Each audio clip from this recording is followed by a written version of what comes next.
sudah saya pilih yaitu tentang analisis konsep kebijakan dan perdagangan internasional. Nah, di sini ada beberapa poin.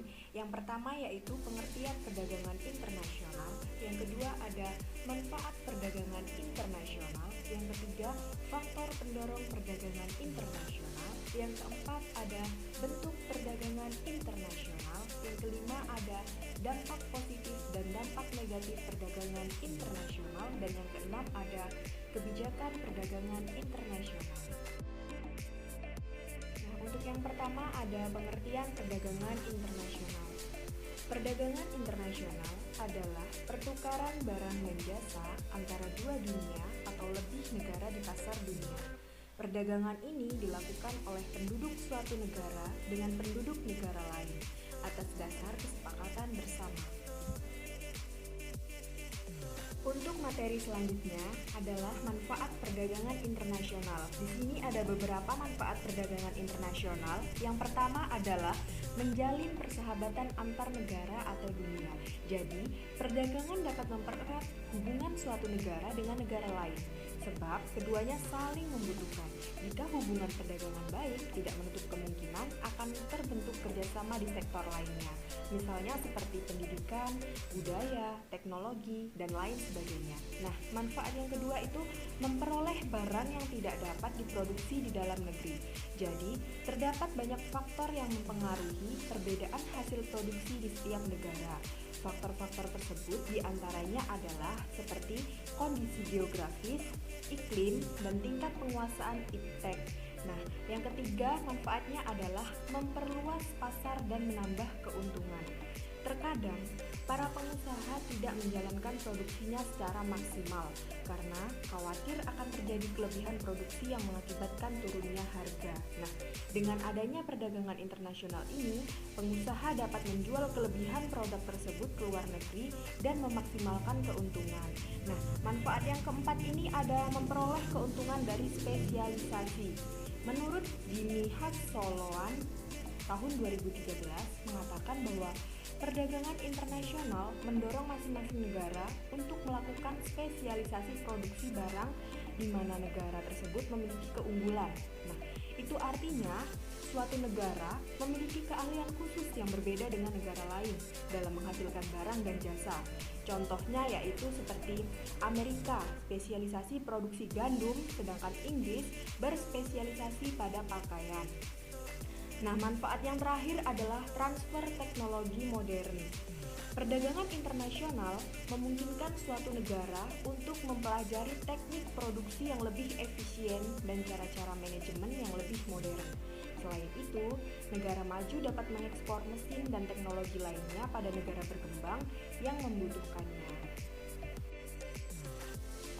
Untuk materi selanjutnya yaitu faktor pendorong perdagangan internasional. Nah, di sini ada 6 faktor pendorong perdagangan internasional. Apa saja? Nah, yang pertama itu faktor alam atau potensi. Dan yang kedua, faktor pemenuhan kebutuhan barang dan jasa dalam negeri. Yang ketiga, keinginan memperoleh keuntungan dan meningkatkan pendapatan negara. Faktor yang keempat, keanekaragaman kondisi produksi. Faktor yang kelima, penghemat biaya produksi atau spesialisasi. Dan faktor yang keenam adalah terjadinya era globalisasi sehingga tidak satu negara pun di dunia dapat hidup sendiri. Untuk materi selanjutnya ada bentuk perdagangan internasional, di mana bentuk perdagangan internasional ini ada 3. Yang pertama, perdagangan bilateral. Perdagangan bilateral dilakukan oleh 2 negara. Biasanya, kedua negara akan menyepakati perjanjian perdagangan atau kerjasama lainnya untuk mencapai sesuatu. Nah, bentuk perdagangan internasional yang kedua yaitu perdagangan regional, di mana bentuk perdagangan ini dilakukan oleh beberapa negara di kawasan tertentu. Umumnya, negara partisipan berada memiliki wilayah yang berdekatan dan karakteristik geografis serupa. Dan yang ketiga yaitu perdagangan multilateral, di mana perdagangan multilateral ini adalah bentuk perdagangan yang melibatkan 2 pihak atau lebih. Perdagangan ini biasanya menawarkan bentuk pasar yang transparan, efektif, adil, dan akuntabel. Untuk materi selanjutnya ada dampak positif dan dampak negatif perdagangan internasional. Untuk dampak positif perdagangan internasional, yang pertama adalah mempererat persahabatan antar negara. Yang kedua, menambah kemakmuran negara. Yang ketiga, menambah kesempatan kerja. Yang keempat, mendorong kewajiban ilmu pengetahuan dan teknologi. Yang kelima, sumber pemasukan kas negara. Yang keenam, menciptakan efisiensi dan spesialisasi. Dan dampak positif yang ketujuh yaitu memungkinkan konsumsi yang lebih luas bagi penduduk suatu negara. Nah, sedangkan dampak negatif dari perdagangan internasional yang pertama adalah adanya ketergantungan suatu negara terhadap negara lain. Yang kedua, adanya persaingan yang tidak sehat dalam perdagangan internasional. Yang ketiga, banyak industri kecil yang kurang mampu bersaing menjadi gulung tikar. Yang keempat, adanya pola konsumsi masyarakat yang meniru konsumsi negara yang lebih maju.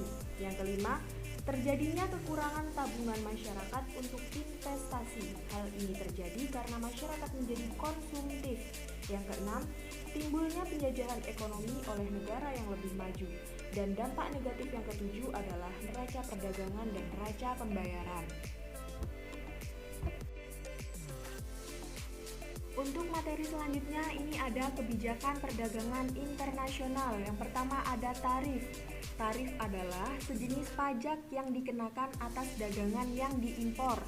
Yang kedua ada subsidi ekspor. Subsidi ekspor adalah pembayaran sebanyak tertentu untuk perusahaan atau perseorangan yang memasarkan barang ke luar negeri. Laksana tarif. Subsidi ekspor bisa berbentuk spesifik atau ode valorem. Nah, yang ketiga ada pembatasan impor. Pembatasan impor adalah pembatasan langsung atas jumlah barang yang boleh diimpor. Nah, yang keempat ada pengekangan ekspor sukarela. Bentuk beda dari pembatasan impor adalah pengekangan sukarela yang dikenal dengan kesepakatan pengendalian sukarela. Nah, yang selanjutnya ada persyaratan kandungan lokal, di mana persyaratan kandungan lokal adalah pengaturan yang mensyaratkan bahwa bagian-bagian tertentu dari unit-unit fisik laksana kuota impor minyak Amerika Serikat di tahun 1960-an. Nah, yang selanjutnya ada subsidi kredit ekspor, di mana subsidi kredit ekspor ini semacam subsidi ekspor. Melulu saja wujudnya dalam pinjaman yang disubsidi untuk pembeli. Nah, yang ketujuh ada pengendalian pemerintah. Pembelian oleh pemerintah atau perusahaan-perusahaan yang ditata secara ketat dapat ditunjukkan pada dagangan yang diproduksi di domestik, meskipun barang-barang itu lebih mahal dari barang yang diimpor. Contohnya yang klasik adalah industri telekomunikasi Eropa. Dan yang kedelapan ada hambatan-hambatan birokrasi. Terkadang, pemerintah hendak membatasi impor tanpa melakukannya secara formal. Untungnya, begitu gampang untuk membelitkan standar kesehatan, keamanan, dan prosedur duanya sedemikian rupa. Sampai-sampai adalah perintah dalam perdagangan.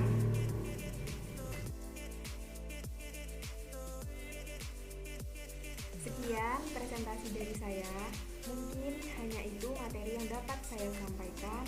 Saya mohon maaf apabila terdapat kesalahan dalam berkata maupun kesalahan dalam pembuatan PPT ini.